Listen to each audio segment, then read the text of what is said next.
شروع میں آپ نے ایک آیت پڑھی تھی جس کا مفہوم یہ تھا کہ اگر حضور صلی اللہ علیہ وآلہ وسلم تمہارے دنیاوی معاملات میں کوئی بھی بات طے کر دیں اور کوئی بھی مسلمان اس کو ماننے میں تنگی محسوس کرے تو وہ دائرہ ایمان سے خارج ہے۔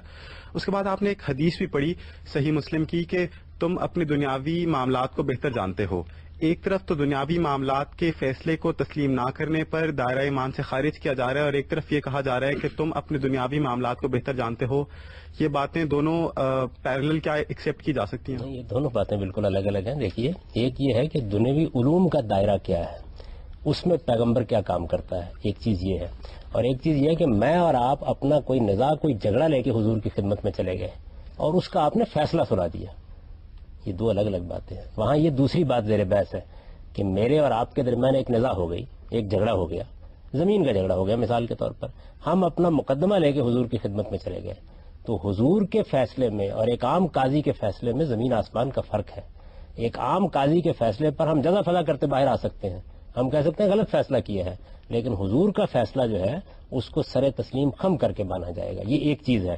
اور یہ کہ دنیوی معاملات میں آپ کوئی علمی گفتگو کریں، مثلا کھجور کو پیون لگانا ہے یا نہیں لگانا، چارپائی کیسے بننی ہے، ایٹم بم کیسے بنانا ہے، گاڑی کیسے بنانی ہے، موٹر سائیکل کیسے ایجاد ہونی ہے، یہ ہے امور دنیا۔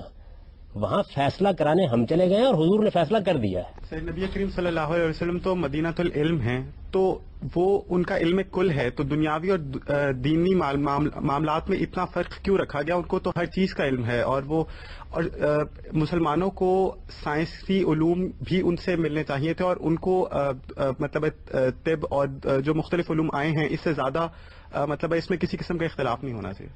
حضور اس علم کا شہر ہے جو علم خدا کی طرف سے انسانوں کے تزکیے کے لیے دیا جاتا ہے تاکہ وہ اپنی آخرت کو بہتر بنائیں۔